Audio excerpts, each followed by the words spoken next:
Bienvenue sur Franzine, le podcast des francophones de Zurich. Ici Jenny Rachel et j'ai l'honneur de vous présenter aujourd'hui pour la première interview de Franc Parlons, Salomé Baranov. Salomé, bonjour. Bonjour Jenny. Salomé, peux-tu te présenter ton parcours, ta formation ? Oui, je vais essayer de faire ça court. Je suis Salomé Baranov, j'ai étudié à Strasbourg, mais j'ai aussi fait un petit détour aux États-Unis dans le Minnesota. Et je suis retournée à Strasbourg, puis je suis arrivée sur Zurich. J'ai une formation en design d'espace, donc pour faire de la scénographie à la base, et aussi en art du spectacle. Et j'ai commencé des études pour être enseignante, et je suis partie faire un stage aux États-Unis pour enseigner dans une école d'immersion française. Et ça a été ma grande découverte. Et en venant sur Zurich, maintenant, j'enseigne, tout simplement. Donc Zurich, c'est ta seconde expatriation. Exactement. Est-ce que tu as repris des réflexes de ta première expatriation ? Alors, du coup, tu étais habituée ? Je pense que clairement, le fait d'avoir été aux États-Unis m'a permis de réussir mon arrivée sur Zurich, puisque tous les moments de blues que j'ai pu avoir aux États-Unis sur le manque de ma culture, de mon pays, je les ai vécus aux États-Unis. Et puis surtout, les États-Unis, c'est grand, c'est vraiment une autre culture, une autre manière de faire. Et donc, j'ai été tellement heureuse de retourner en Europe que du coup, j'ai très très bien vécu le fait d'arriver sur Zurich, d'avoir une nouvelle langue, mais de retrouver des choses européennes qui me convenaient.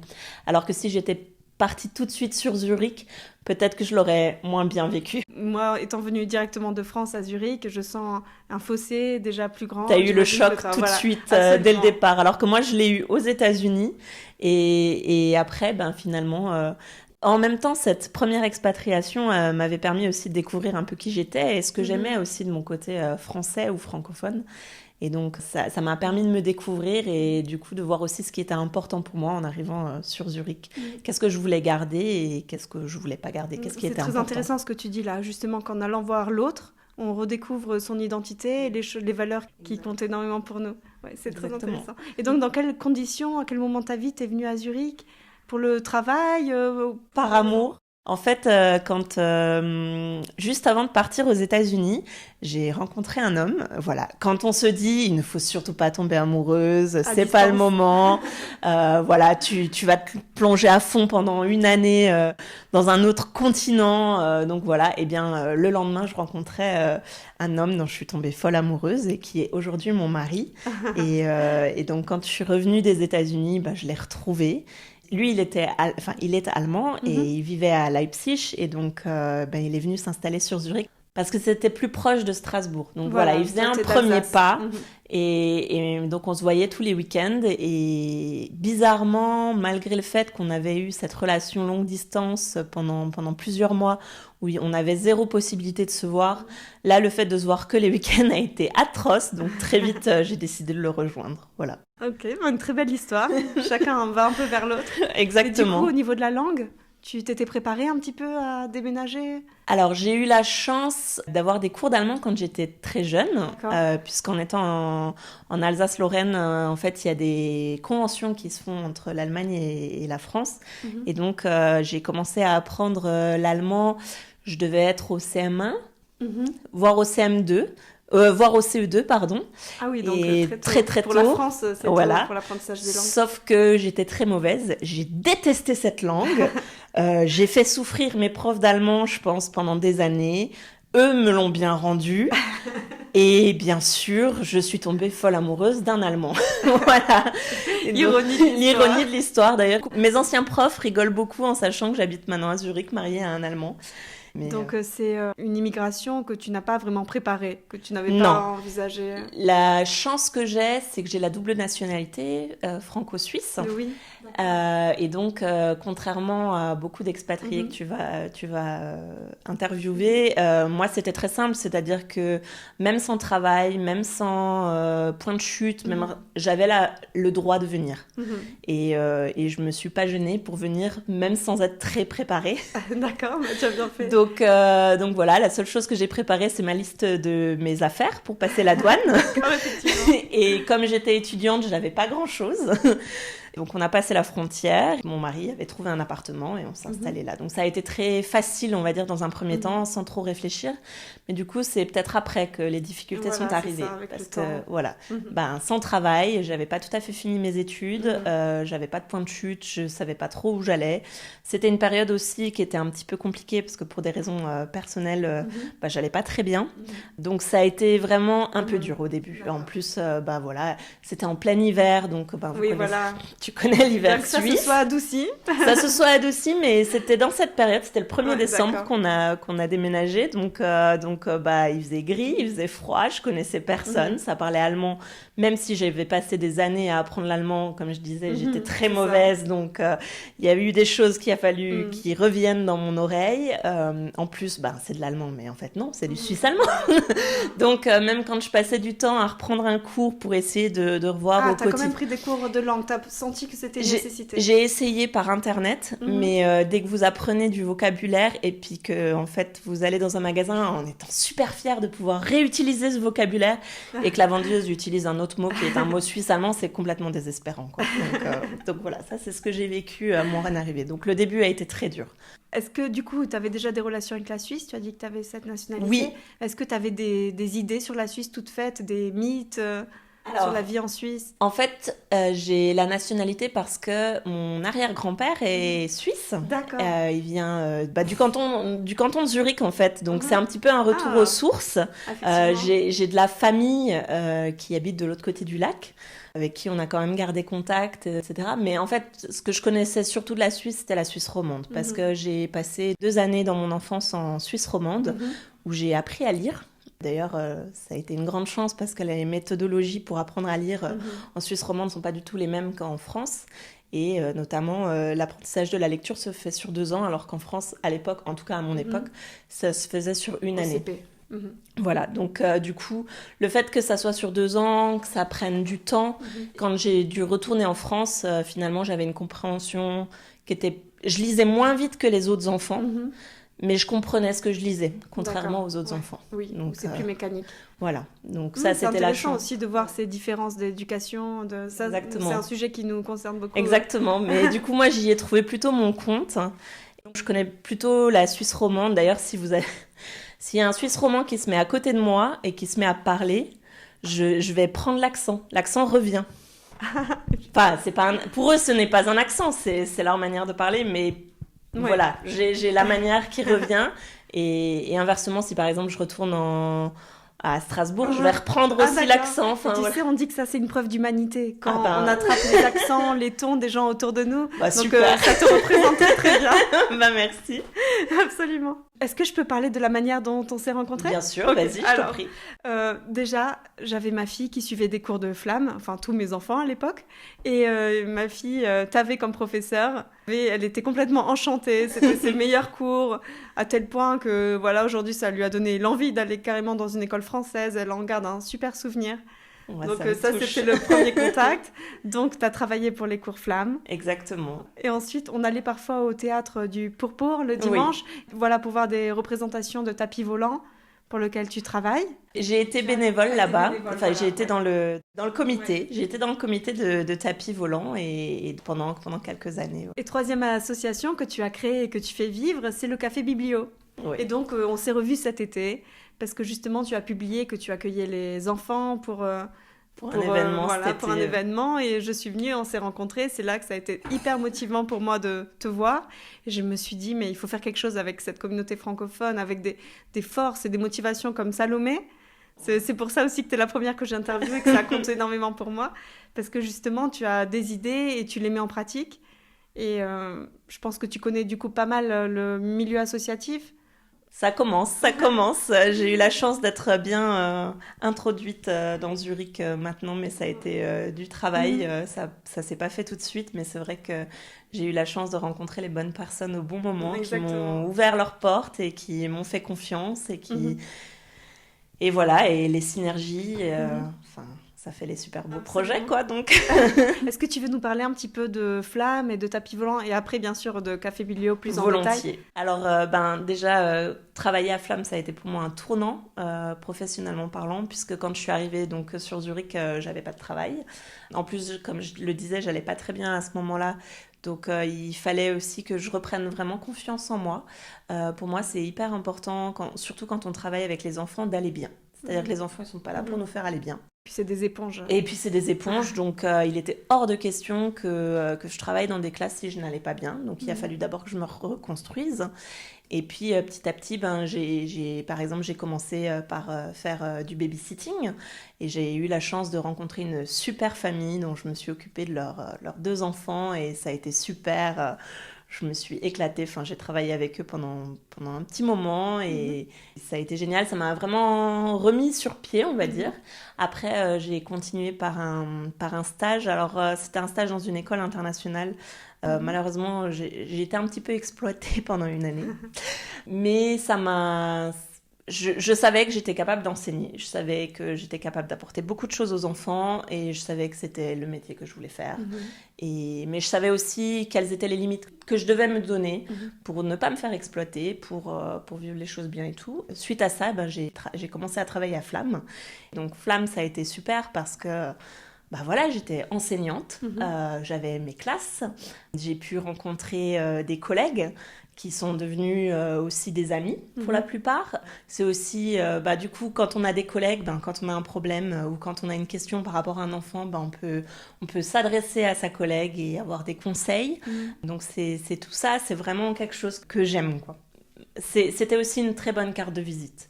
C'est reconnu à Zurich. C'est très réputé. Donc, comme ils font un choix, il y a quand même des entretiens. Sylvie n'embauche pas n'importe qui, donc il y a quand même aussi la confiance. Enfin, les parents peuvent faire confiance du moment où on est enseignant de Flamme. On a eu aussi une formation qui a été faite par Flamme, donc voilà, il y a une confiance et ça a été une super carte de visite. Donc voilà. Maintenant, je travaille plus à Flamme parce que je suis enceinte, puis je me voyais pas refaire une pause pour le congé maternité pour reprendre. Enfin voilà. Donc j'ai arrêté, mais je garde vraiment un très très bon souvenir de mes années à Flamme et on continue à garder contact et j'espère pouvoir continuer à faire des fois des remplacements ou peut-être un jour y retourner, ou des projets. En tout cas, les élèves t'adoraient. Donc... c'est gentil. En tout cas, moi, j'ai adoré enseigner là-bas et j'ai adoré avoir des classes. Et surtout, c'est assez particulier parce qu'on a quand même une grande liberté. Donc, on peut utiliser le théâtre, on peut utiliser le dessin, on peut utiliser... tout en ayant pour objectif que les enfants aient du plaisir et qu'ils améliorent leur français. Donc, oui, voilà, c'est ça. C'est que le spectre de la francophonie, c'est pas simplement la grammaire et l'exactitude. Non. C'est toute une mentalité. Il faut que ça vive, en fait, et c'est ce que j'essaye des fois de dire à certaines familles, c'est bien la grammaire, c'est important parce que c'est vrai que il y a un moment, si on l'a pas, on peut se sentir mal ou ne plus oser utiliser la langue, mais pour les enfants, il faut faire vivre, donc c'est tout le reste, en fait. Ça va être d'aller au théâtre, d'aller voir un spectacle, de lire un livre, c'est ça qui va leur donner envie, en fait, d'apprendre le français, de continuer à apprendre le français, alors que c'est un sacré effort qu'on leur demande, puisqu'ils ont quand même... Pour Flamme, ce sont des enfants qui sont dans le système suisse, donc qui ont l'école déjà en suisse allemand et en allemand. Donc ils ont déjà beaucoup de choses et en dehors de ce temps scolaire, on leur demande de faire une deuxième journée d'école. Donc c'est quand même un sacré chapeau bas, les enfants. Alors tu parlais du théâtre et justement, comment t'en es venue à faire du théâtre, à être prof de théâtre pour... les enfants à Zurich? Alors ça a été une rencontre avec Gabrielle Rouvinez, qui était donc à ce moment-là présidente de l'association Tapis Volant. Et ça a été merveilleux de la rencontrer parce que c'est quelqu'un d'assez extraordinaire qui a la capacité de vous ouvrir les bras et de vous faire confiance. Et il n'y en a pas beaucoup comme ça, des gens comme ça, mais elle a cette capacité-là. Et donc, grâce à elle, j'ai pu remettre un pied dans le théâtre. Et surtout, quand elle a vu mon bagage universitaire, notamment, elle m'a dit, mais fais des cours de théâtre. Et moi, je n'osais pas, je n'en avais jamais fait pour les enfants. Je sentais que c'était quelque chose qui me plairait, mais je ne savais pas si j'avais la légitimité de le faire. Et c'est elle qui m'a boostée en me disant, mais si, vas-y, vraiment. Et je me rappelle le premier cours de théâtre, donc on a lancé les inscriptions, etc. Grâce à Tapis Volant, on a eu des inscriptions. Et parce que Tapis Volant était aussi une très bonne carte de visite. Et je me rappelle le premier cours que j'ai donné, j'ai eu peur. Et les enfants sont arrivés. Et en 3 minutes, hop, ça y est, c'était parti. J'étais comme maintenant. Voilà, mais j'étais tellement heureuse et j'ai senti, c'était le job de mes rêves, quoi. Sincèrement, jamais j'aurais pu rêver de pouvoir faire ça. Et donc, Tapis Volant m'a donné cette opportunité. Et depuis, je n'ai pas arrêté. Je continue de faire les cours de théâtre. Alors maintenant, c'est sorti de Tapis Volant. Et je le fais à 2. Au tout début, je le faisais seule, mais c'est quand même quelque chose de lourd. C'est des fois, depuis en plus, j'ai eu ma fille, donc voilà, il y a plein de choses. La vie évolue. Voilà, la vie a évolué, et donc on a fait évoluer le projet. Maintenant, je donne les cours avec Angélique Ross et on s'éclate, quoi. C'est vraiment super de travailler ensemble. On a eu la présentation samedi avec les enfants, de voir leur bonheur de présenter ça et leur fierté de présenter ce qu'ils ont fait. C'est juste... C'est un cadeau, quoi. Donc j'adore. Sur quoi était le spectacle ? C'était sur 10 séances seulement qu'on a travaillé cette fois-ci. Donc c'était très très court et en 10 séances, on a quand même voulu faire une présentation pour montrer sur quoi on avait travaillé. Et on a travaillé sur les émotions. Donc c'est aussi très important pour les enfants, c'est à leur apprendre à gérer les émotions. Et en fait, on est parti sur une base très simple qui est vous allez à la boulangerie et vous demandez une baguette de pain. Et vous demandez un éclair au chocolat et en fait, il n'y a plus d'éclair au chocolat. Comment vous réagissez ? Et donc, on a fait, sur cette petite scène très très simple, on l'a rejouée plusieurs fois en mettant des nouvelles émotions et en voyant comment le corps parle pour chaque émotion, comment on interagit avec l'autre aussi, comment on réagit. Si l'autre il est énervé, on ne peut pas être hyper souriant. Si l'autre nous propose non, j'ai pas d'éclair au chocolat, mais j'ai un gâteau aux courgettes, comment on réagit à ça ? Mais je crois que ces exercices-là, on les fait aussi quand il y a des thérapies sur apprendre à communiquer. Ça, c'est fort possible. Ouais, voilà, donc, tu vois, c'est vraiment lié au théâtre psychologique. Ça aide en tout cas. Absolument. Comme je te disais au tout début, moi j'ai commencé le théâtre parce que j'étais une grande timide et donc ça a été presque ma thérapie pour m'ouvrir aux autres et me permettre d'aller vers les autres et d'avoir une vie en fait. Et moi, ce que j'entends aussi de ce que tu me dis, c'est que dans ce milieu associatif, c'est surtout féminin, et qu'il s'agit de femmes qui vont aller vers les autres, leur ouvrir des portes, pour reprendre ton expression, leur ouvrir les bras. Exactement. Et que cette sororité, donc c'est le mot à la mode, l'entraide entre femmes, crée vraiment des choses positives et des contacts. Et ça, je pense que les femmes sont capables de beaucoup de choses. Malheureusement, des fois, elles se tirent un petit peu dans les pattes. Mais quand elles le font pas et quand elles se soutiennent, je crois on peut être... Il n'y a rien qui nous limite, quoi. Et tu as parlé de quelque chose qui est aussi très féminin, c'est ce syndrome de l'imposteur. On se dit pourquoi moi et comment je serais plus douée. On a besoin de savoir qu'on a tous les diplômes et tous les... Et en fait, même en ayant ces diplômes-là, des fois on se sent pas légitime. Et c'est pour ça que le fait d'être avec d'autres personnes qui vous disent « mais non, vas-y, tu es capable ». Et des fois, on a juste besoin de ça. Et donc les personnes qui nous entourent et leur énergie qu'elles nous donnent, c'est ce qui va faire qu'on y arrive, quoi. Donc, je remercie d'ailleurs toutes les personnes qui m'ont soutenue et qui m'ont poussée pour continuer. Salomé voudrait bien les citer toutes, mais je crois que je vais couper. Que je vais oublier personne. Pour moi, c'est hyper important. Je vais en oublier, j'en suis désolée, mais j'ai vraiment rencontré plein de gens extraordinaires. Et sans ces personnes-là, je crois que je serais au fond d'un trou et je serais repartie parce que vraiment... mais c'est tout à ton honneur en tout cas de parler de ça et d'ouvrir un peu le débat sur ça. À propos de Café Biblio, du coup, comment t'as eu l'idée ? Là, c'est toi ? C'est ton bébé à toi ? Alors, en fait, non, même pas. C'est pas moi qui ai eu l'idée de départ, c'est Hélène Tipmer...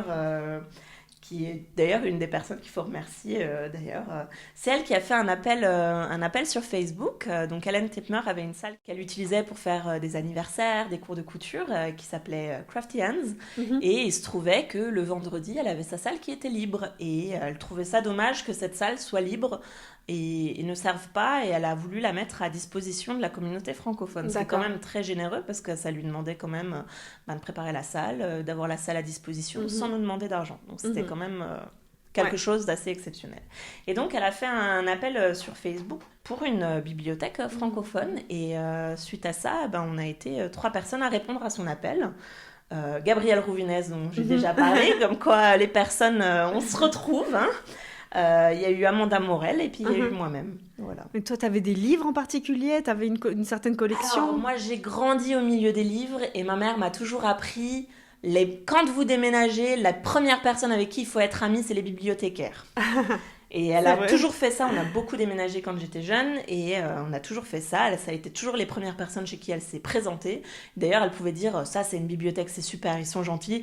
Là, c'est une vieille peau qui veut pas qu'on touche les livres.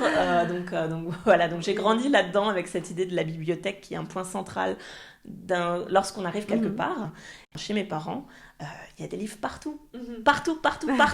Et il y a des caisses partout. Ouais, pareil chez moi. C'est inimaginable et j'ai grandi avec ça. Et il se trouve que très vite, j'ai accumulé des livres. Et mon plaisir, c'est d'aller dans une librairie et d'acheter des livres. Et voilà. Et sauf que, au bout d'un moment, j'en ai acheté beaucoup. Et sauf que, plus vous en avez, plus il vous faut des étagères. Plus vous avez de livres, plus il faut racheter des étagères. Il y a un problème de stockage. Et il y a un problème. Et il y a un moment, c'est sans fin. Et en même temps, vous avez tous ces livres. Et en fait, vous en arrivez à un point où vous ne les voyez même plus. Et du coup, vous revenez toujours sur les mêmes, finalement. Et moi, ma grande passion, c'est les livres pour enfants. C'est-à-dire que quand je vais dans ma librairie favorite à Strasbourg... c'est laquelle ? C'est Dinali. D'accord. Elle est super. C'est des livres neufs, mais avec une jolie réduction. En général, ce sont les fins de série et on trouve des jolies choses. Et quand j'y allais, là, ça fait quand même un petit moment que j'ai pas pu y aller. Avec le Covid. Entre autres, mais quand j'y allais, à chaque fois, ce sont des livres pour vos enfants. J'en avais des piles et des piles. Et à ce moment-là, je n'avais pas d'enfants. Et j'étais là, non, c'est pour moi. Et il y avait une grande interrogation parce que je crois qu'il y a très peu d'adultes qui achètent 50 livres d'un coup pour enfants, juste pour le plaisir d'avoir des livres pour enfants quand on n'a pas d'enfants. Et bien moi, c'est ce que je fais volontiers.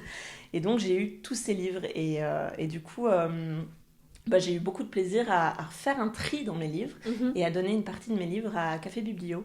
Et ça m'a libéré un espace fou dans la maison et j'ai redécouvert des livres que j'avais. Et en même temps, les livres que j'ai pu donner, je savais que je pouvais les retrouver à la bibliothèque. D'accord. Et du coup, j'ai pu m'en séparer alors que c'est dur de se séparer d'un livre. Je crois qu'il y a des choses, on arrive facilement à se séparer d'une vieille paire de chaussures, d'un pantalon, etc. Je suis d'accord, je suis Mais aussi un de ce livre, genre. C'est dur, c'est vraiment dur. On a une histoire, ça nous rappelle un moment. Puis on se dit, un jour, je vais en avoir besoin. Puis ça a une valeur quand même. Absolument. Sans avoir de valeur, ça a une valeur. Et on ne peut pas jeter un livre. Donc voilà. Mais le fait qu'il soit à la bibliothèque, et du coup de se dire, mais si vraiment il me manque, je peux le réemprunter en fait. Et il peut servir à d'autres. Il peut servir à d'autres et tout. Puis au final, maintenant, du coup, j'ai quand même énormément de livres à la maison.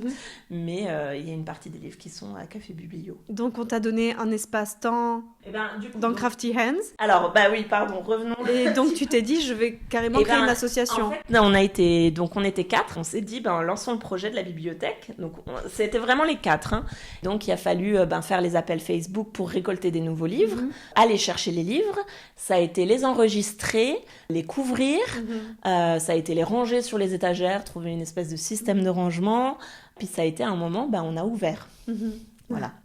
Et alors là, on a eu une très très belle surprise, c'est que déjà, il y a des gens qui sont venus lors de l'ouverture, et on a eu des personnes qui se sont proposées en tant que bénévoles. Ah, excellent. Donc ça a été encore mieux. Et sans ces bénévoles, je crois que le projet serait pas allé très très loin.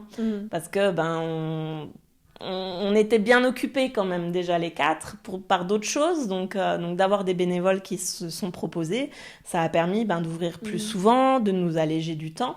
Et puis d'avoir une dynamique là-dedans qui était super, quoi. Donc merci aux bénévoles. Et donc c'est une association officielle ? Non, pas du tout. D'accord. C'est pas du tout une association officielle parce que c'est posé la question, donc Gabrielle Rouvinez qui était quand même présidente de l'association Tapis Volant, moi j'ai été quand même aussi dans le comité de Tapis Volant. Du coup on avait déjà vécu un petit peu le côté association et en fait une association a des obligations. Et c'est des grosses obligations en termes d'administratif, de réunions, de protocoles, de bureaux, etc. Et sauf que là, on n'a pas les ressources humaines. Voilà. Donc un jour, ça serait super qu'on soit une association puisque ça nous permettrait, avec un peu de chance, d'avoir peut-être des aides, de pouvoir prétendre à d'autres choses, de se faire connaître, etc. Mais pour l'instant, on n'a pas les ressources humaines, c'est-à-dire qu'on donne déjà énormément de notre temps et ce temps, on ne peut pas le réduire, quoi. C'est ça. Et avec tout le temps que tu as investi et aussi, donc, tu parlais de choses, de difficultés ou en tout cas d'entraves matérielles. Il faut couvrir les livres, il faut les stocker, etc. Quelle satisfaction tu en tires, toi, de tout ce projet ? Ah ben, les livres, d'avoir toujours... Alors moi, mon grand bonheur, c'est quand on me dépose des livres pour la bibliothèque et que j'ouvre les sacs et que je découvre les livres que les gens nous ont donnés. Alors donc un petit appel, si vous avez des livres... Petit appel, grand appel du pied. Déjà, il y a eu énormément de dons. Les familles ont vraiment répondu présentes. On a 1856 livres aujourd'hui. Donc c'est énorme. Quand je pense que les 100 premiers livres, nous étions si fiers d'avoir nos 100 premiers livres et maintenant en fait on en a plus de 1800. Et en fait, pour moi, c'est la fête quand je découvre tous ces livres. C'est sûr. Donc, on peut venir t'en déposer. On peut venir venez m'en déposer. Et puis surtout, je tiens à remercier les familles pour leurs dons parce que c'est des dons de très bonne qualité, quoi. C'est pas du tout les vieux livres qui traînent au fond du placard. C'est vraiment, on a eu beaucoup de livres neufs et des très beaux livres, quoi. Donc, merci à toutes ces familles. Super. Et tu prends des livres qui correspondent à quel âge ? Alors, surtout les livres pour enfants. On prend aussi les magazines. D'accord.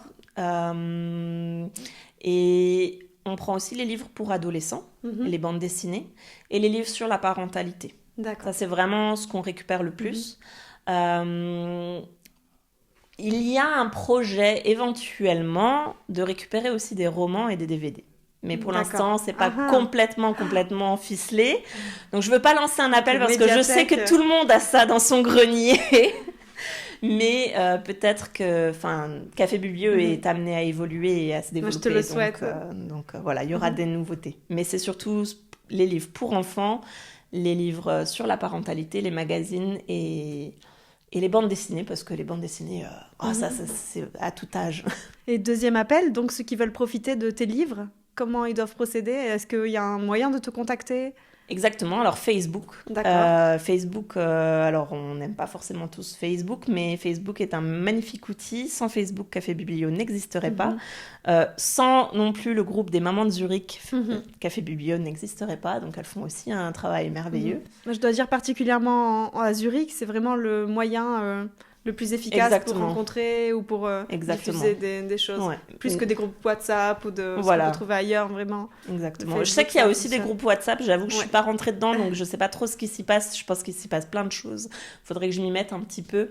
Mais en tout cas, donc Facebook a été vraiment notre outil de communication pour faire les appels et puis surtout pour donner les heures d'ouverture. Donc, vous pouvez nous contacter par Facebook. On a aussi une adresse email. Alors, juste de temps en temps, j'oublie de regarder l'adresse email. Donc, le mieux, c'est Facebook. Mais si vous n'avez pas Facebook, notre adresse email. Et puis, il faut juste être un petit peu patient. Et voilà. Super. Il y a un joli logo aussi de Café Biblio. Ah, c'est gentil. C'est bien fait, non ? C'est bien ficelé.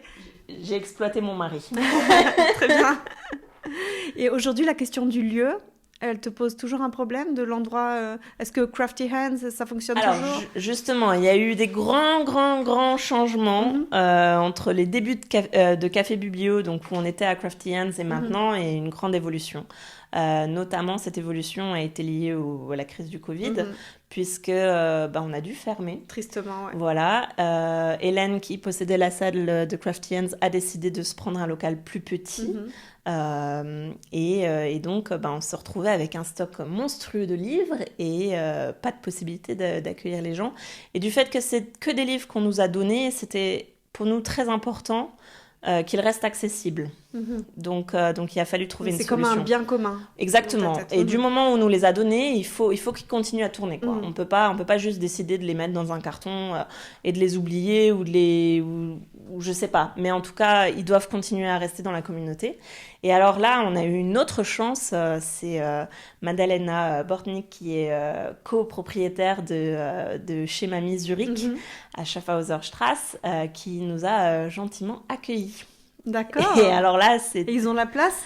Eh bien, alors la boutique est petite. C'est un pick and collect ? Alors non, elle nous a fait de la place parce que la place était déjà prise, mais elle nous a fait de la place pour nous accueillir et on a pu y déposer 200 livres environ. Et l'idée, c'est que de faire tourner ces livres. Alors, bon, c'est avec les moyens du bord. Moi, je n'ai pas de voiture, donc j'y vais par la force de mes bras en tenant les sacs. Voilà, et de temps en temps, je dépose des livres, j'en reprends pour faire tourner les livres. J'aimerais pouvoir le faire plus souvent. Mais des fois, j'ai pas forcément la possibilité. Mais en gros, une fois par mois, j'essaie de changer un peu les livres là-bas. Et donc, il y a à peu près 200 livres qui sont disponibles Donc, on s'inscrit, j'imagine. Vous vous inscrivez là-bas. D'accord. Et vous pouvez emprunter des livres là-bas. Donc ça, c'est le premier lieu qui a été notre bouée de secours pendant le premier semi-confinement. Et le reste des livres, ils sont... Eh bien, le reste des livres, ça a été la deuxième question. Qu'est-ce qu'on en fait? Il fallait les stocker. Alors, moi, j'étais en plein déménagement et mon mari me disait... Alors par contre, tu me promets, hein, les livres ne mettent pas les pieds à la maison. Oui. À un moment, les livres se sont retrouvés à la maison quand même. Il n'a pas eu son mot à dire finalement. Et puis, donc ça a été une question de stockage. Et puis du coup, ils étaient stockés là. C'était l'été. C'est là où on s'est rencontrés. Oui, du coup, j'ai organisé une rencontre pour rendre accessibles ces livres qui étaient stockés chez moi en me disant, ponctuellement, là, je le fais cet été jusqu'à ce qu'on trouve une solution pour que ça continue un petit peu à vivre. Et mon mari m'a trouvée si épanouie à la fin de cette rencontre. Il m'a dit, si tu veux, tu peux ouvrir la bibliothèque à la maison. Et donc, on a installé les étagères. La bibliothèque à la maison. Et les livres sont donc disponibles chez moi. Voilà, c'est pas la solution idéale parce que voilà, c'est dans mon sous-sol, mais les livres sont accessibles. Alors dans le pays où les gens ont tellement de mal à accueillir chez eux, préfèrent rester dans l'anonymat. Tu sors un peu du lot, t'es un peu Georges Brassens, Francis Cabrel. La porte est ouverte et je suis tellement heureuse d'accueillir des gens et des gens qui partagent le même amour, puis de voir les enfants qui sont tellement contents de découvrir les livres et tout. Donc voilà, il y a une grosse partie des livres qui sont chez moi dans mon sous-sol et qui sont accessibles. Alors bon, en ce moment, c'est un petit peu particulier parce que on n'a pas forcément envie de faire des grandes rencontres. Mais du coup, en ce moment, on fait le click and collect chez moi. Et donc là, vous me contactez, vous me dites un petit peu ce que vous recherchez. Alors, on n'a pas le catalogue en ligne, donc c'est difficile que vous réserviez des livres. Mais vous pouvez me dire, voilà, j'ai un enfant de tel âge ou je cherche un livre sur cette thématique. Enfin, il faut m'en donner plusieurs. Moi, je fais une sorte de sélection. Je sélectionne entre 5 et 10 livres, ça dépend. Et puis, vous pouvez venir les chercher. Alors, j'y mets tout mon cœur pour faire cette sélection en espérant vraiment que ce soit une sélection qui corresponde à vos souhaits. Des fois, je me trompe, des fois je tombe pile je peux témoigner parce que j'avais fait ça et c'était super. Mes enfants avaient adoré, c'était pile dans le thème. Et moi, j'avais aussi trouvé des livres sur la parentalité. Donc, ça tombait pile dans le thème. Tu sais que mon rêve aussi, voilà, je commence avec le podcast, mais mon grand rêve, ce serait de créer un centre culturel francophone et qui est justement une place pour avoir une bibliothèque pour que les mères francophones ou même... qui veulent simplement que leurs enfants entendent ou voient des livres en français, trouvent un endroit. Parce que donc, il y a des petits rayons dans les Pestalozzi en français. Et je vois qu'ils changent. Ils font venir de Lausanne. Ils font beaucoup d'efforts. Ils font quand même des efforts. Mais malgré tout, nous, les bibliothèques qu'on connaissait en France, il y avait vraiment un coin où on pouvait s'asseoir, des gens qui racontaient des histoires, etc. Et puis, les parents, ils trouvaient aussi un petit peu leur place. Exactement. Et là, ça reste, on rentre, on prend, on sort. Exactement. Donc, il n'y a pas de table de travail non plus, ou très peu. Puis le point rencontre qui est hyper important dans une bibliothèque, de rencontrer d'autres familles, de rencontrer d'autres personnes, les enfants qui jouent ensemble. Pour nous, ça, c'était le point de départ aussi de Café Biblio. C'était aussi une grande envie. Là, c'est un petit peu à l'arrêt en ce moment parce que, on doit aussi prendre nos précautions et ne mettre en danger personne. Mais l'idée, c'est clairement que ça reprenne, parce qu'on avait commencé, on avait lancé des événements, puis juste simplement que les enfants se retrouvent et jouent ensemble. C'est-à-dire que dans tous les coins, que ce soit à Crafty Hands où il y avait vraiment une place, un endroit jeu, ou même moi, chez moi maintenant, où j'ai installé un coin jeu aussi. L'idée, c'est que les enfants, ils choisissent leurs livres, les parents choisissent les livres, ils discutent ensemble, on prend un petit café ensemble, et en même temps, les enfants jouent, et il y a plein de choses c'est aussi qu'ils aient le plaisir de venir, qu'ils en gardent un souvenir super, voilà, ils passent 1h30, 2 heures à la bibliothèque et puis que ce soit un peu la fête, quoi. On va à Café Biblio, ouais, super. Sortir ça, un peu du quotidien. Et sortir du quotidien. Est-ce que toi aussi, tu as analysé ce besoin un petit peu pour les jeunes mères venues ici, qui n'ont pas leur famille ici Je pense que c'est vital pour tout le monde. C'est vraiment de se retrouver et puis de parler notre langue. C'est-à-dire que même si on parle allemand, même si on maîtrise l'allemand, même si on fait des rencontres avec des Suisses allemands, etc., quand notre langue maternelle, c'est vraiment le français, on a envie de pouvoir des fois juste, sans réfléchir, parler en français. C'est une simplicité tout d'un coup. Ça fait du bien, c'est une vraie boule d'oxygène. Et puis on peut faire du coup de l'humour qui a du sens. Exactement, voilà. Et il y a plein de choses, parler des sentiments. On a aussi des nuances dans notre discours qu'on n'a pas quand on est dans une autre langue. Une langue, même si on la maîtrise, on ne peut pas apporter les mêmes nuances. Donc j'imagine que ces ressources-là, c'est aussi des choses qui te motivent sur ton chemin. C'est très très motivant. Et puis, bon, moi, du coup, la bibliothèque, j'en profite aussi. Je veux dire, c'est pas que du boulot, c'est aussi du grand plaisir. Maintenant, les livres sont la plupart des livres sont chez moi. On a encore un autre lieu, il faudra aussi qu'on y revienne. D'accord. Mais une majorité des livres sont chez moi. Ma fille, c'est vrai que des fois, je lui dis, viens, on va à la bibliothèque et on prend les escaliers pour descendre au sous-sol et puis on va choisir des livres. Et puis... Donc moi-même, j'en profite. Moi-même, je profite de cette bibliothèque et de ces livres qui sont disponibles, quoi, et des découvertes de ce que les gens ont pu choisir à un moment donné dans leur vie. Même si maintenant ça ne correspond plus à ce dont ils ont besoin, à un moment ils ont choisi ces livres et ils les ont eus dans leur bibliothèque et donc on trouve des super belles choses, quoi. Moi je sais pas pourquoi ça me donne l'image d'une BD, on voit Picsou ou bien quelqu'un qui aurait son coffre en Suisse caché dans la cave et toi t'as ton coffre de livres. C'est ça, c'est vraiment ça, c'est mon trésor. J'irai bien faire une photo après. Oups, j'ai pas rangé. Mais non, c'est un grand plaisir. C'est...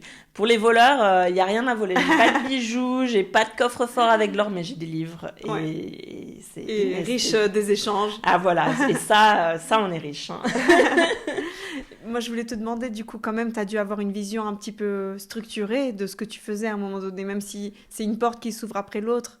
Mais si tu étais un entrepreneur maintenant, comment tu définirais... C'est peut-être ça mon grand problème, c'est que je me lance sans trop réfléchir. Et je me lance à faire des choses qui me plaisent. Et c'est ça le moteur. Et alors du coup, c'est vrai qu'à la base, l'idée, ça aurait été aussi de pouvoir vivre de Café Biblio, au moins que les quelques heures de travail fourni puissent être rémunérées. C'est pas le cas. J'espère qu'un jour, ça sera le cas. C'est quand même un point qui serait chouette. Pour l'instant, c'est pas possible, mais donc voilà. Non, pour ça, je suis pas douée. En tout cas, on peut t'encourager aussi avec des donations. Vous pouvez faire des dons. C'est toujours. J'aimerais bien un jour, par exemple. Enfin, l'argent, j'ai jamais de problème pour le dépenser. J'ai un gros problème pour le gagner. Mais voilà, moi, dans mon rêve, c'est que Café Biblio ait suffisamment d'argent, par exemple, pour pouvoir acheter certains livres sur certaines problématiques, ou pour permettre d'avoir plus de diversité, même dans les livres. D'avoir des héroïnes un peu plus. Au-delà aussi du petit héros blond et aux yeux bleus, d'avoir un peu plus de diversité. Il y a des super auteurs. Et ça aussi, j'aimerais que ça se retrouve dans la bibliothèque. Que ça soit un peu plus représentatif du monde dans lequel on vit, en fait. Et puis aussi, on est aussi des familles avec des problématiques un peu particulières, et d'avoir des livres sur la parentalité qui répondent à cette problématique, d'avoir des choses très précises, ça serait super. Et les livres, ça coûte cher, ça serait génial de pouvoir avoir un petit budget livre pour renouveler et avoir des nouveautés dans la bibliothèque. Waouh. Bravo, je suis très impressionnée. Je voulais te demander, du coup, ça fait combien d'années que tu es à Zurich pour avoir réalisé tout ça ? Ça fait 7 ans. D'accord. Ça fait 7 ans au 1er décembre, ça fera 7 ans. Voilà. Et donc en 7 ans, j'imagine quand même que tu t'es fait des amis aussi suisses, et que tu es très incluse dans la communauté. Alors ça, par contre, ça a été quelque chose pour moi qui a été très important, ça a été l'idée de m'intégrer. C'est vrai que je me définis pas vraiment comme une expatriée. Je me définis comme une Suisse habitant ici, plutôt francophone, donc qui a toutes les problématiques liées à la langue, mais je suis là pour y rester. J'espère que ma fille pourra vraiment aller à l'école suisse, enfin voilà, l'idée c'est vraiment qu'on y reste et qu'on y fasse notre vie. Et puis alors, je sais qu'on l'entend pas beaucoup, mais je trouve les gens très chaleureux ici et très ouverts d'esprit du moment où ils voient qu'on fait un effort et qu'on va vers eux. Ça. Et du coup, voilà, j'ai rencontré des gens super gentils qui font l'effort, malgré mon niveau d'allemand très mauvais, d'essayer de me comprendre et de me répondre et de continuer à me parler, de continuer à aller vers moi. Et ça, je trouve ça assez extraordinaire. C'est bien que tu parles d'échanges positifs, parce que je pense que c'est important de l'entendre aussi. Que c'est aussi à nous, parfois, les Français, on s'attend à ce que les autres personnes parlent français. Exactement, mais non, c'est à nous de faire l'effort. Ouais. Mais du moment où on fait l'effort, à part une ou deux rencontres très désagréables, ça m'arrive. Et alors par contre, qu'est-ce que ça me fait sortir de mes gonds. Il y a pas longtemps, il y a eu quelqu'un qui est venu à la maison pour faire des travaux et qui s'est pas gêné pour me demander d'où je venais, qu'est-ce que je faisais, parce que franchement, mon allemand était vraiment, on comprenait rien du tout. Et lui, il me parlait en suisse allemand, je ne comprenais rien de ce qu'il me disait. Et il me l'a répété plusieurs fois et c'était très désagréable. Voilà, ça arrive. Faut apprendre à répondre aussi. Oui, mais sur le coup, j'ai pas répondu, je m'en suis voulu. Mais heureusement, ça reste quand même marginal. La plupart du temps, j'ai plutôt affaire à des gens qui sont super contents quand ils me disent, enfin voilà, ils me parlent. Moi, je leur réponds, ils comprennent très bien que c'est pas ma langue et ils me proposent même de changer la langue. Et alors, moi, je tiens à évoluer, donc je leur dis non, on continue en allemand, on continue en suisse-allemand, ça me prend du temps, laissez-moi le temps. Et en fait, souvent... C'est ce qui te fait évoluer. C'est ce qui nous fait évoluer, et puis souvent, eux, ils sont très contents quand on leur dit ça, donc en général, ils ont un grand sourire, et puis ils font un grand effort pour essayer de comprendre, et du coup, voilà, ça c'est génial, quoi. Comme partout, du bon et du moins bon. Exactement. Et du coup, en 7 ans, comment tu fais pour maintenir un lien aussi vivant à la culture française, à la littérature française? Est-ce que tu te tiens au courant des nouveautés, tu suis les émissions littéraires, ou c'est vraiment ce qui te parle et ce qui se présente? Finalement, c'est ce qui vient, c'est mon besoin, en fait, au niveau de mon travail en tant qu'enseignante de français. J'utilise les livres parce que c'est un super outil. Avec un bon livre, on peut faire plusieurs séances de travail avec les enfants, et du coup, souvent, ça, c'est la base. Mais je suis pas très au courant des nouveautés, je suis pas très à la pointe là-dessus. Là, il faudrait un peu plus que je m'y mette. Non, c'est très bien comme ça aussi. Vraiment, non, les livres, c'est vraiment ce qui est la base de mon travail. Donc c'est vrai que c'est ça que j'utilise beaucoup. Et je pense qu'il y a un message derrière ça, c'est que quand, depuis l'enfance, on est dans le bain des livres et de la littérature, où qu'on se trouve dans le monde, on essaie de recréer des liens, voilà. D'avoir de nouveau des livres. Du coup, on a cette capacité à rester connecté, Exactement. À alimenter cette relation. C'est vital. Sans ça, on pourrait pas survivre. Ouais. Je refais juste un point sur un lieu, parce qu'on a parlé du coup de chez Mamie, et on a parlé de Lime Bar, donc mon sous-sol, mais on a oublié de parler de Café Biblio à Adliswil, et c'est quand même aussi un point important en fait, parce qu'en fait on a 3 lieux. On a donc chez Mamie Zurich, où on est invité, on a Lime Bar, donc chez moi, et puis on a aussi Café Biblio à Adliswil. Donc on a parlé beaucoup de Crafty Hands qui a fermé, mais en fait Hélène Tipmer, elle a fermé pour réouvrir un autre lieu, une autre salle qui est plus petite, mais qui s'appelle Atelier Création. Je vous invite d'ailleurs à y aller, parce que elle propose des super cours, entre autres elle propose des super cours de couture en allemand, en anglais et en français. Elle continue à nous faire de la place. C'est comme ça qu'on a des livres pour à partir des 7-8 ans qui sont disponibles à Café Biblio à Adliswil. Là-bas, alors c'est pas moi qui m'en occupe, c'est vraiment une autre équipe qui s'occupe de Café Biblio à Adliswil, mais ils font un super travail, ils sont très dynamiques, notamment c'est eux qui aimeraient bien développer peut-être la question des romans pour les adultes, et puis aussi les prêts des DVD aussi. Donc voilà, c'est très dynamique et c'est très important aussi de les soutenir. Aussi, autre point important, c'est que votre inscription à Café Biblio, que vous la preniez chez Mamie, que vous la preniez à Lime Bar ou que vous la preniez à Adliswil, vous permet d'accéder aux 3 lieux. D'accord. Et donc, l'inscription, les modalités, c'est 30 francs l'année. D'accord. Et vous signez un papier où vous vous engagez quand même à ramener les livres, à en prendre soin, et puis à les rendre à peu près dans les temps. Alors, on n'est pas très doué sur les rappels, c'est bien comme ça. Vous pouvez venir autant de fois que vous voulez, pendant les heures d'ouverture. Et ça vaut pour une famille. Et ça vaut pour une famille. Ça vaut pour environ 5 livres à peu près. D'accord. Voilà. Ok, super. En arrivant à Zurich, est-ce qu'il y a un conseil que tu aurais aimé recevoir pour te faciliter les choses? Alors moi, il y a eu quelqu'un qui m'a dit quelque chose d'assez exceptionnel. Ça faisait déjà 2 ans à peu près que j'étais sur Zurich. Et c'est Françoise Muret qui me l'a dit, qui m'a dit ça mettra environ 5 ans pour toi pour que ça se débloque. D'accord. Et en me disant ça, elle a dit quelque chose de très fort. C'est vrai. C'est vraiment au bout de 5 ans à Zurich où j'ai vraiment pu voir une différence entre le avant et le après. D'accord. Où je me suis sentie à l'aise, où je me suis sentie chez moi, où professionnellement il y a quand même des choses qui ont décollé, etc.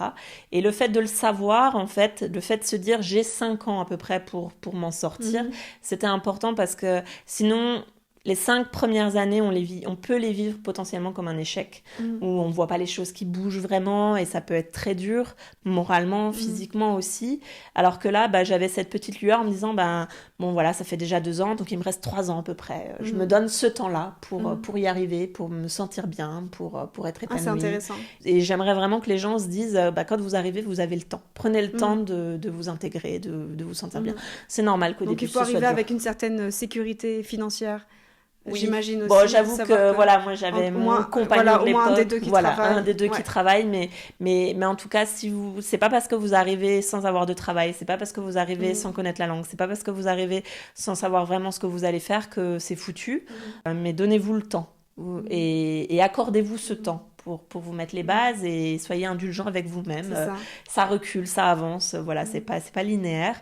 Mais environ 5 ans, au bout de 5 ans, vous devriez voir quand même des choses bouger. Puis bon, après, il y a des gens qui s'épanouissent pas non plus. Zurich n'est peut-être pas la ville aussi pour tout le monde. C'est aussi des choses qu'il faut accepter.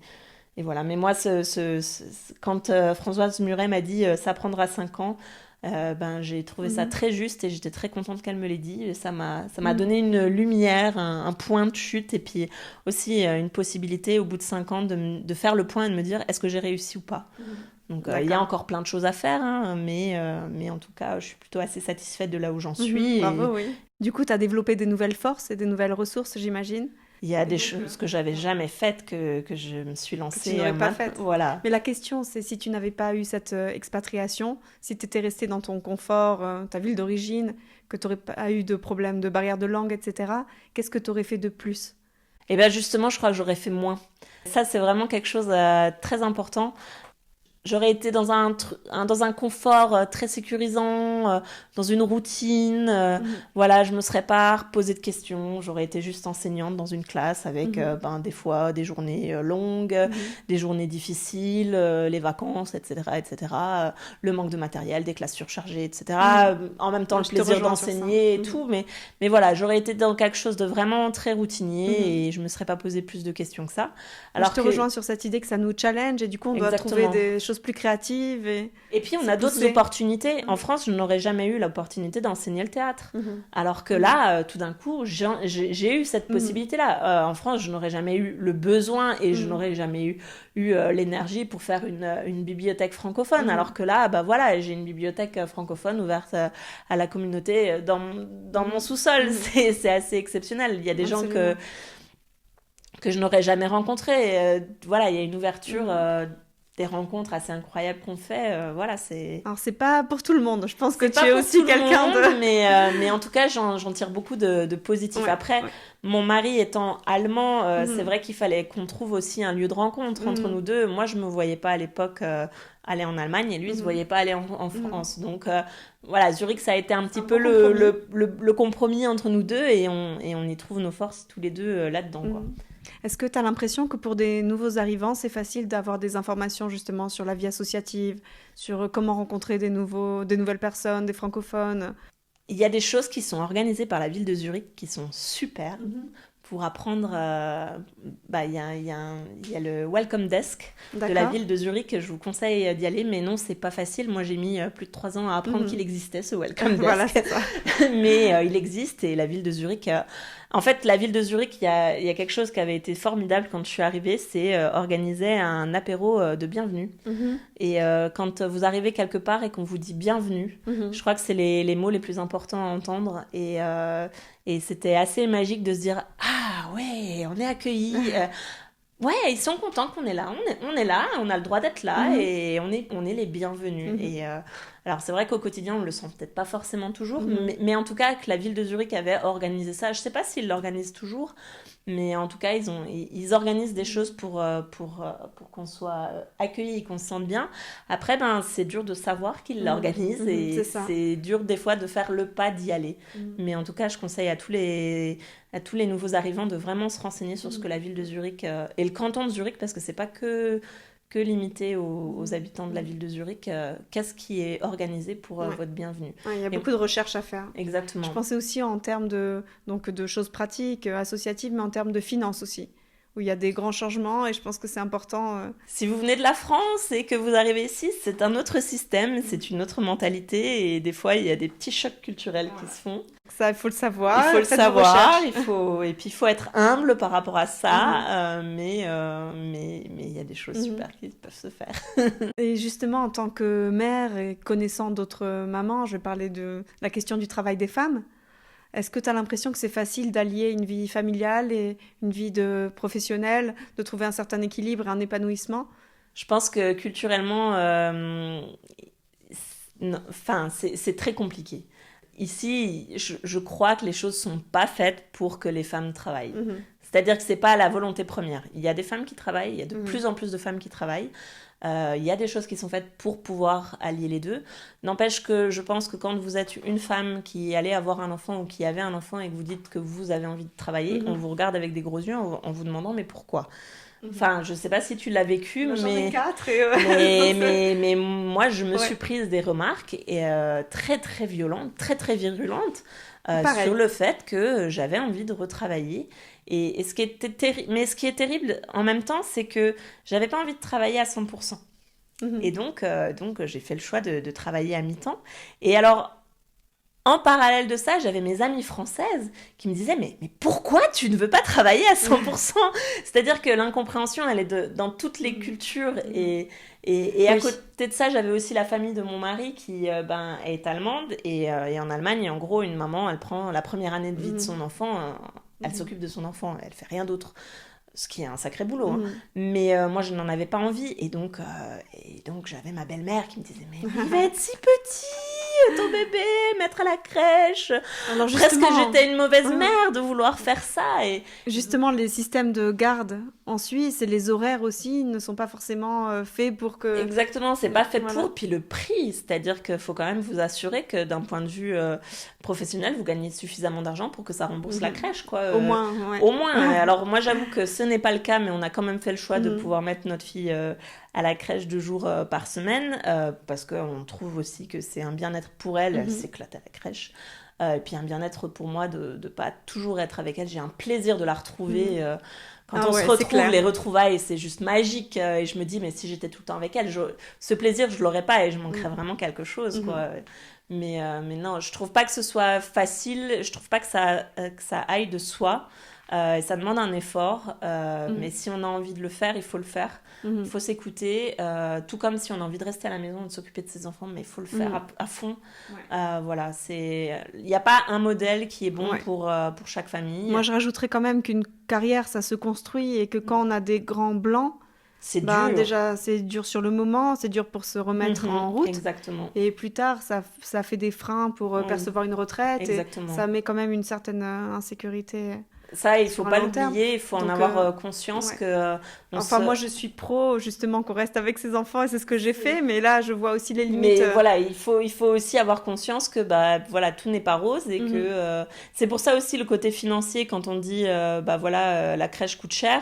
Oui, mais si plus tard, vous avez pas de retraite ou une retraite inexistante, finalement, l'argent, c'est aussi plein de choses qui rentrent en compte. Donc, je pense qu'il faut vraiment écouter son cœur et pas trop écouter les gens qui sont autour et qui vont être plein de bons conseils pour vous dire de comment élever vos enfants, comment mener votre vie.